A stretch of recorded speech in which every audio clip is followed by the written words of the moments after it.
निष्ठा 2.0 मॉड्यूल 10 सभी राज्य के हाई स्कूल और +2 शिक्षकों के लिए JH विद्यालय आधारित आकलन। इस वीडियो में कुल 40 प्रश्न दिए गए हैं। आशा है कि आपको दिए जाने वाले 20 प्रश्न इन्हीं में से होंगे। यदि वीडियो अच्छा लगे तो वीडियो को लाइक करें, कमेंट्स करें। अगर आप पहली बार चैनल को देख रहे हैं तो चैनल को सब्सक्राइब भी कर दें। तो चलें शुरू करते हैं। और पहला प्रश्न है, आकलन की निरंतरता निम्नलिखित में से कौन सा विद्यार्थी आकलन की ओर अग्रसर होने में अधिक प्रवृत्त है? तो जिसमें भी नीले रंग दिया होगा वो सही उत्तर होगा, सही विकल्प होगा। तो इसमें भी ये विकल्प 2 सही है और इस पर क्लिक करते हैं और आगे बढ़ते हैं। तो आगे बढ़ते हैं। अब प्रश्न दिया गया है, कथन 1, व्यक्ति अध्ययन विधि का उपयोग करके शिक्षक का उद्देश्य विद्यार्थी के तर्कना, समस्या समाधान और निर्णय कौशलों का विकास करना है। उसके बाद यहाँ जो ये चिन्ह दिया गया है इस पर क्लिक करेंगे तो ये आगे खुलेगा नीचे की ओर। उसके बाद इसको पढ़ेंगे। कथन 2, व्यक्ति अध्ययन विद्यार्थियों को अवसर प्रदान करते हैं उन्हें एक क्षेत्र विषय में अद्यतन मुद्दों में लगाकर उनके अधिगम को वास्तविक विश्व स्थितियों में स्पष्ट रूप से प्रासंगिक बनाया जा सकता है। उसके बाद पुनः इस पर क्लिक करेंगे तो ये ऊपर की ओर चढ़ जाएगा और अब हमें ऑप्शन यानी कि विकल्प दिखने लगेगा। और यहाँ विकल्प जो है कौन सा सही विकल्प है? तो इसमें सही विकल्प है विकल्प 4। कथन 1 और कथन 2 दोनों सही है और कथन 2 कथन 1 का सही व्याख्या है।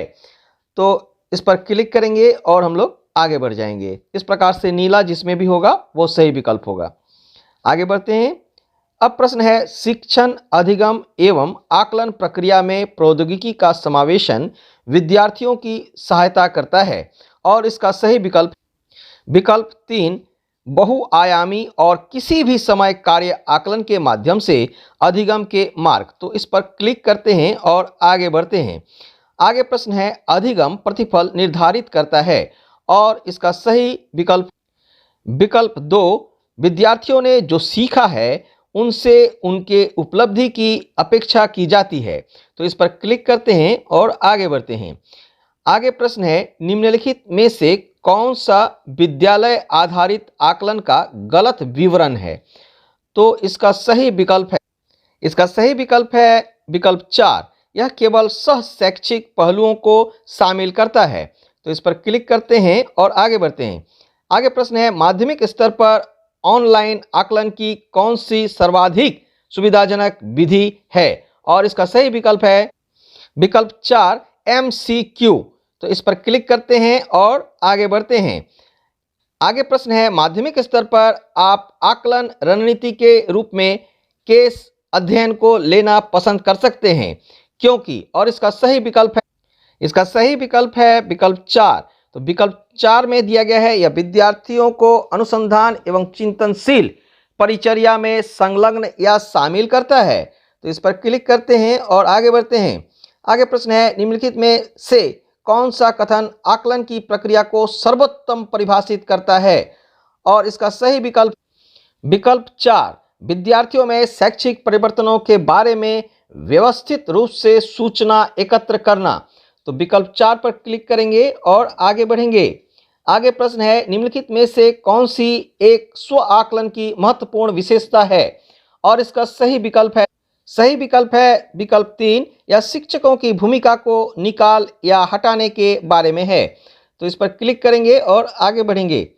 आगे प्रश्न है, अधिगम के लिए आकलन में स्व आकलन और सभी सहभागी समूह आकलन महत्वपूर्ण है क्योंकि यह उन्हें किस ओर आगे ले जाएगा? और इसका सही विकल्प है विकल्प 3, प्रतिपुष्टि बढ़ाना। इस पर क्लिक करेंगे और आगे बढ़ेंगे। आगे प्रश्न है, साकल्यवादी और पूर्वाग्रह रहित आकलन को किस पर आधारित होना चाहिए? और इसका सही विकल्प 1, बहुसाक्ष्य। तो इस पर क्लिक करेंगे और आगे बढ़ेंगे। आगे प्रश्न है, निम्नलिखित में से विचारात्मक अवधारणा निर्माण, संगठन, समकालन, संबंध और मूल्यांकन की क्षमता को किसका उपयोग करके मापा जा सकता है? और इसका सही विकल्प है विकल्प 2 रूब्रिक। तो इस पर क्लिक करेंगे और आगे बढ़ेंगे। आगे प्रश्न है डैश डैश डैश परिभाषित आयाम या क्षेत्र के लिए उपलब्धि के लिए मानक को क्या कहा जाता है? और इसका सही विकल्प विकल्प 3 रूब्रिक। इस पर क्लिक करेंगे और आगे बढ़ेंगे। आगे प्रश्न है निम्नलिखित रूब्रिक में से कौन सा उपयोग किया जाएगा जिससे हम निपुणता पर प्रतिपुष्टि प्रदान करने के बजाय विविध मापदंडों के लिए ग्रेड प्रदान करें? और इसका सही विकल्प विकल्प 1 केवल एक ढांचा या फ्रेम। तो इस पर क्लिक करेंगे और आगे बढ़ेंगे। आगे प्रश्न है निम्नलिखित में से विद्यालय पाठ्यचर्या में अनुप्रस्थ दक्षताओं को समाविष्ट करने का कौन सा सामान्य उपागम नहीं है? और इसका सही विकल्प है विकल्प 4 एक विशेषीकृत विषय के रूप में अनुप्रस्थ दक्षताओं की रूपरेखा तैयार करना और शिक्षण करना। तो इस पर क्लिक करेंगे और आगे बढ़ेंगे। इसके बाद प्रश्न है कथन रूब्रिक मानदंडों का एक व्यापक समूह है जिसका उपयोग विद्यार्थियों के किसी विशिष्ट कार्य के आकलन के लिए किया जाता है। कथन 2 में दिया गया है इसे आकलन बोर्ड द्वारा विकसित और प्रदान किया जाता है, गैर सहभागी है, इसमें शिक्षक और विद्यार्थी दोनों की कोई भूमिका नहीं है। और इसका सही विकल्प है विकल्प 3 कथन 1 सही है लेकिन कथन 2 गलत है। तो इस पर क्लिक करेंगे और आगे बढ़ेंगे। आगे प्रश्न है निम्नलिखित में से कौन सा रूब्रिक का मानदंड पैरामीटर नहीं है? और इसका सही विकल्प है विकल्प 1 बहुविकल्पीय प्रश्न। तो इस पर क्लिक करेंगे और आगे बढ़ेंगे। इसके बाद प्रश्न है विद्यालय आधारित आकलन मुख्यतः शून्यस्थान के सिद्धांत पर आधारित है। और इसका सही विकल्प है विकल्प 3 विद्यालय में शिक्षक अपने शिक्षार्थियों की क्षमताओं को राज्य परीक्षकों की तुलना में बेहतर जानते हैं। और यह बिल्कुल सही विकल्प है। इस पर क्लिक करेंगे और आगे बढ़ेंगे। आगे प्रश्न है माध्यमिक स्तर पर विकास के लिए मूल अनुप्रस्थ दक्षताओं को विकसित करने की आवश्यकता है किन क्षेत्रों में? और इसका सही विकल्प है विकल्प 3 सभी पाठ्येतर क्षेत्र। तो इस पर क्लिक करेंगे और आगे बढ़ेंगे। आगे प्रश्न है एक प्रकार का आकलन कार्य क्या है जिसमें विद्यार्थी अपने स्वयं के उपलब्धि पर चिंतन करते हैं? और इसका सही विकल्प है विकल्प 3 स्व आकलन। तो इस पर क्लिक करेंगे और आगे बढ़ेंगे। तो 20 प्रश्नों के उत्तर दिए जा चुके हैं, एक भी प्रश्न को स्किप नहीं किया गया है। अब इसे सबमिट करते हैं। Your score is 20/20। अब हम लोग इसके दूसरे सेट की ओर बढ़ते हैं। प्रश्न है शिक्षा में आकलन शामिल नहीं है। और इसका सही विकल्प है विकल्प 3 अधिगम प्रतिफलों का विकास करना। तो इस पर क्लिक करते हैं और आगे बढ़ते हैं। आगे प्रश्न है साकल्यवादी और पूर्वाग्रह रहित आकलन को किस पर आधारित होना चाहिए? और इसका सही विकल्प है विकल्प 2 बहुसाक्ष्य। इस पर क्लिक करते हैं और आगे बढ़ते हैं।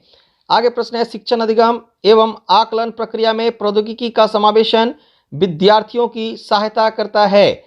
और इसका सही विकल्प है विकल्प 3 बहुआयामी और किसी भी समय कार्य आकलन के माध्यम से अधिगम के मार्ग। तो इस पर क्लिक करते हैं और आगे बढ़ते हैं। आगे प्रश्न है उपलब्धि आधारित आकलन सर्वोत्तम रूप से प्राप्त किया जाता है। यहाँ पर गलती लिखा है किया जा सकता है होगा। तो इसका सही विकल्प है और इसका सही विकल्प है विकल्प 3 रूब्रिक द्वारा। इस पर क्लिक करेंगे और आगे बढ़ेंगे। आगे प्रश्न है निम्नलिखित में से कौन सा रूब्रिक का मानदंड पैरामीटर नहीं है? और इसका सही विकल्प 2 बहुविकल्पीय प्रश्न। तो इस पर क्लिक करेंगे और आगे बढ़ेंगे। आगे प्रश्न है विद्यार्थी किसका आकलन कर रहे होते हैं जब वे सहभागी समूह आकलन में संलग्न होते हैं? और इसका सही विकल्प है विकल्प 3 स्वयं का। तो इस पर क्लिक करेंगे और आगे बढ़ेंगे। आगे प्रश्न है अनुप्रस्थ दक्षताओं के संदर्भ में कौन सा कथन सही है? और इसका सही विकल्प है विकल्प 1 माध्यमिक स्तर पर अनुप्रस्थ दक्षताओं का शिक्षण अधिगम अत्यधिक परिणाम देता है। तो इस पर क्लिक करेंगे और आगे बढ़ेंगे। आगे प्रश्न है विद्यालय आधारित आकलन के प्रारंभ करने का मुख्य प्रयोजन है। और इसका सही विकल्प 2, सभी विद्यार्थियों का 360 डिग्री बहुआयामी विकास को सुनिश्चित करना होगा, गलती से लिखा गया है। तो इस पर क्लिक करेंगे और आगे बढ़ेंगे। आगे है निम्नलिखित में से स्व आकलन के लिए कौन सा उपकरण नहीं है, और इसका सही विकल्प है कक्षा परीक्षा। इस पर क्लिक करेंगे और आगे बढ़ेंगे। आगे प्रश्न है निम्नलिखित में से कौन सा उपलब्धि आधारित आकलन की एक महत्वपूर्ण विशेषता है, और इसका सही विकल्प है विकल्प 4, विद्यार्थियों ज्ञान कौशलों व रणनीतियों के उपलब्धि के बारे में इसका उपयोग किया जाता है। तो इस पर क्लिक करेंगे और आगे बढ़ेंगे। आगे प्रश्न है निम्नलिखित में से कौन सा गतिविधि विवरणिका आकलन से संबंध नहीं है, और इसका सही विकल्प 2, विवरणिका को पोर्टफोलियो आकलन बोर्ड के पास ग्रेडिंग के लिए जमा करना। तो इस पर क्लिक करेंगे और आगे बढ़ेंगे। आगे प्रश्न है निम्नलिखित रूब्रिक में से कौन सा उपयोग किया जाएगा जिससे हम निपुणता पर प्रतिपुष्टि प्रदान करने के बजाय विविध मापदंडों के लिए ग्रेड प्रदान करें, और इसका सही विकल्प है विकल्प 3, केवल एक ढांचा या फ्रेम। तो इस पर क्लिक करेंगे और आगे बढ़ेंगे।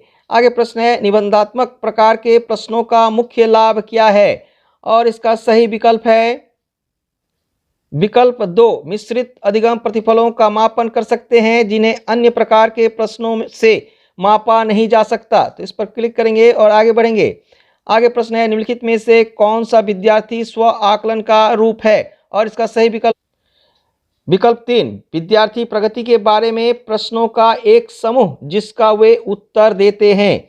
एक बार फिर से, विद्यार्थी प्रगति के बारे में प्रश्नों का एक समूह जिसका वे उत्तर देते हैं। तो इस पर क्लिक करेंगे और आगे बढ़ेंगे। आगे प्रश्न है रूब्रिक के बारे में निम्नलिखित में से कौन सा कथन सही है, और इसका सही विकल्प 1, शिक्षक और विद्यार्थी को मिलकर रूब्रिक का निर्माण करना चाहिए। तो इस पर क्लिक करेंगे और आगे बढ़ेंगे। आगे प्रश्न है विश्वसनीयता के साथ अंकन के लिए किस प्रकार का प्रश्न कठिन है, और इसका सही विकल्प है विकल्प 4, असंरचित निबंध। तो इस पर क्लिक करेंगे और आगे बढ़ेंगे। आगे प्रश्न है निम्नलिखित में से कौन सा कथन आकलन की प्रक्रिया को सर्वोत्तम परिभाषित करता है, और इसका सही विकल्प 1, विद्यार्थियों में शैक्षिक परिवर्तनों के बारे में व्यवस्थित रूप से सूचना एकत्र करना। तो विकल्प 1 पर क्लिक करते हैं और आगे बढ़ते हैं। आगे प्रश्न है विद्यार्थियों के लिए प्रयोगशाला अधिगम का मुख्य उद्देश्य विकसित करना है, और इसका सही विकल्प है विकल्प 3, प्रायोगिक दक्षता। इस पर क्लिक करते हैं और आगे बढ़ते हैं। आगे प्रश्न है अधिगम प्रतिफल निर्धारित करता है, और इसका सही विकल्प 3, विद्यार्थियों ने जो सीखा है उनसे उनकी उपलब्धि की अपेक्षा की जाती है। तो इस पर क्लिक करते हैं और आगे बढ़ते हैं। आगे प्रश्न है कथन 1, प्रेक्षण एक महत्वपूर्ण तकनीक है, और प्रेक्षण कार्यक्रम विद्यार्थियों आकलन के लिए एक महत्वपूर्ण उपकरण है। कथन 2, प्रेक्षण हमारी सहायता करता है नियामक विकासात्मक अपेक्षाओं और प्रतिफलों के विचार से परे में मदद करता है तथा हमें इस योग्य बनाता है कि वास्तव में हम विद्यार्थियों को व्यक्ति के रूप में देखें और समझें। तो इसका सही विकल्प है विकल्प 3, कथन 1 और कथन 2 दोनों सही है, और कथन 2 कथन 1 का सही व्याख्या है। तो इस पर क्लिक करेंगे और आगे बढ़ेंगे। तो 20 प्रश्नों के उत्तर दिए जा चुके हैं और एक भी प्रश्न को स्किप नहीं किया गया है, आप देख रहे हैं। तो इस पर क्लिक, योर स्कोर इज 20/20। तो साथियों दोनों ही सेटों में स्कोर 20/20 प्राप्त हुए हैं। आशा है कि आज का यह वीडियो आपके लिए उपयोगी सिद्ध होगा। तो यदि अभी तक आपने चैनल को सब्सक्राइब नहीं किया है तो प्लीज़ चैनल को सब्सक्राइब कर लें। वीडियो को अंत तक देखने के लिए आप सबको बहुत बहुत धन्यवाद।